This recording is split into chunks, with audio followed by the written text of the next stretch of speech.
સ્વાગત છે તમારું મારા કિચનમાં।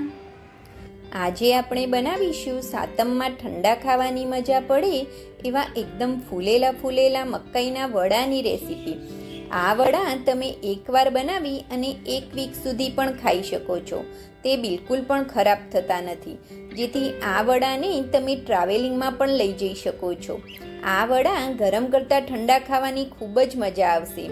તો બનાવવામાં એકદમ સરળ એવા આ મકાઈના વડા ચાલો બનાવીએ।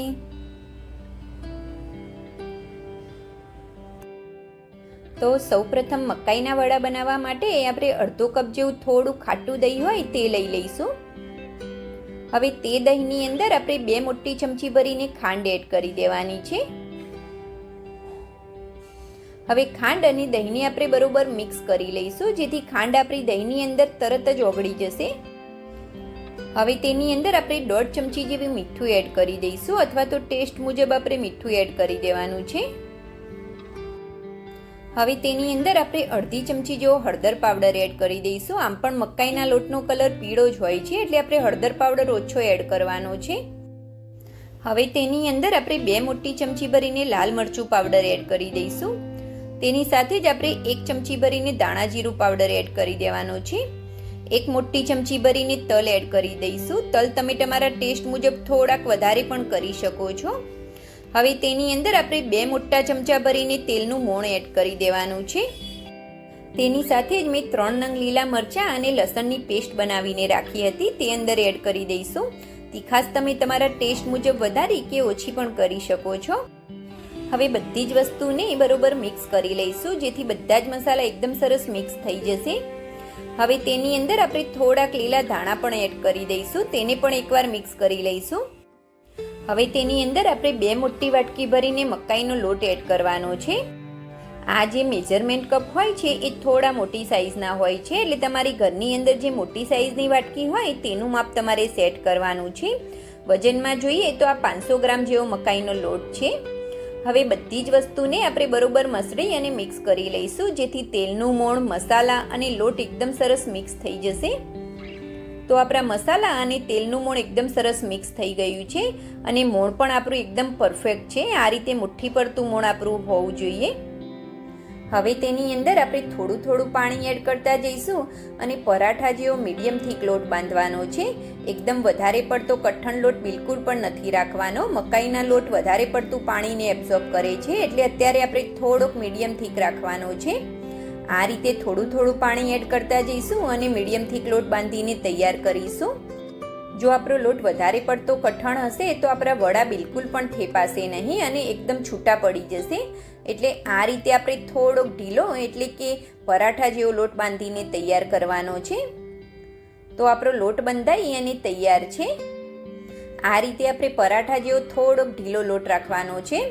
હવે હાથની અંદર થોડુંક તેલ લગાવી દઈશું અને તેની અંદરથી આપણે નાના વડા બનાવી લઈશું।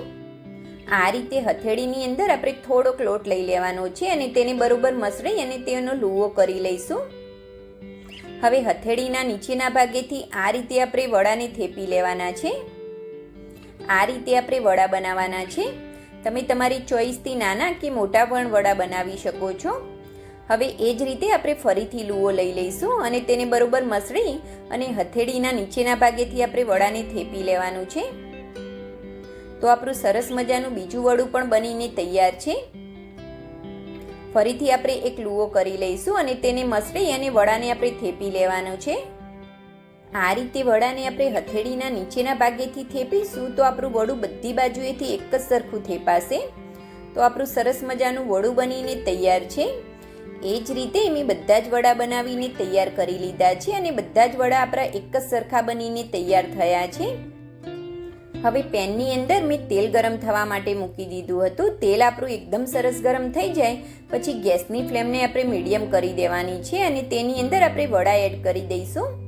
તેલ આપણું ગરમ થઈ જાય પછી તેની અંદર આપણે વડા એડ કરીશું તો વડા આપણા ફૂલીને તરત જ ઉપર આવશે અને એકદમ સરસ ફૂલેલા આપણા વડા બનીને તૈયાર થશે। અને જો ગેસની ફ્લેમને આપણે એકદમ સ્લો કરી દઈશું તો વડા આપણા ક્રિસ્પી તો બનશે, પરંતુ આ રીતે ફૂલેલા નહીં બને। એટલે ગેસની ફ્લેમને આપણે મીડિયમ રાખવાની છે। હવે વડા આપણા એક બાજુએથી તળાઈ જાય એટલે તેને આ રીતે પલટાવી લેવાના છે અને બીજી બાજુએથી પણ ગોલ્ડન કલરના થાય ત્યાં સુધી આપણે વડાને તળવાના છે. તો હવે 5 જ મિનિટની અંદર આપણા વડાનો કલર એકદમ સરસ ગોલ્ડન આવી ગયો છે. તો હવે વડાને આપણે નીકાળી લઈશું. જો વડાને તમારે થોડાક વધારે ક્રિસ્પી કરવા હોય તો 2 મિનિટ માટે વધારે તળવાના છે, જેથી વડા આપણા એકદમ સરસ ક્રિસ્પી બનીને તૈયાર થશે. તો આપણા સરસ મજાના ફૂલેલા અને એકદમ ક્રિસ્પી મકાઈના વડા બનીને તૈયાર છે. તેને આપણે એક પ્લેટની અંદર નીકાળી લઈશું. હવે એ જ રીતે આપણે બાકીના બધા જ વડાને તળી લઈશું. આ રીતે આપણે બાકીના વડાને પણ તેલની અંદર એડ કરી દઈશું. આ સ્ટેજ ઉપર આપણે ગેસની ફ્લેમને મીડિયમ રાખવાની છે. જો હાઈ ફ્લેમ ઉપર આપણે વડાને તળીશું તો વડા આપણા તરત જ લાલ થઈ જશે અને અંદરથી ક્રિસ્પી બિલકુલ પણ નહીં થાય. હવે વડાને આપણે પલટાવી લઈશું. એક બાજુએથી વડા આપણા થોડા તળાઈ જાય એટલે આપણે તરત જ તેને પલટાવી લેવાના છે. હવે જારાની મદદથી આ રીતે ફેરવતા જઈશું અને વડાને આપણે ગોલ્ડન કલરના તળી લેવાના છે. ફ્રેન્ડ્સ, આ વડાને આપણે એકવાર બનાવી અને કોઈ પણ પ્રવાસ, મુસાફરી કે પિકનિકમાં પણ તમે લઈ જઈ શકો છો. આ વડા બિલકુલ પણ ખરાબ થતા નથી અને જેટલા ઠંડા થાય એટલા વધારે મીઠા લાગે છે. હવે 5 જ મિનિટની અંદર આપણા વડાનો કલર એકદમ સરસ ગોલ્ડન આવી ગયો છે અને તે ક્રિસ્પી પણ થઈ ગયા છે. તો હવે વડાને આપણે નીકાળી લઈશું.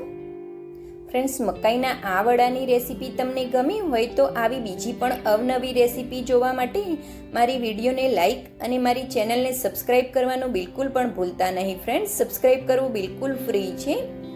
તો આપણા સરસ મજાના એવા ક્રિસ્પી મકાઈના વડા બનીને તૈયાર છે. તમે પણ મારી આ રીતથી વડા બનાવી અને ચોક્કસથી ટ્રાય કરજો. તો ઉપરથી ક્રિસ્પી અને અંદરથી સોફ્ટ એવા આપણા મકાઈના વડા બનીને તૈયાર છે. Thanks for watching. જય શ્રી કૃષ્ણ.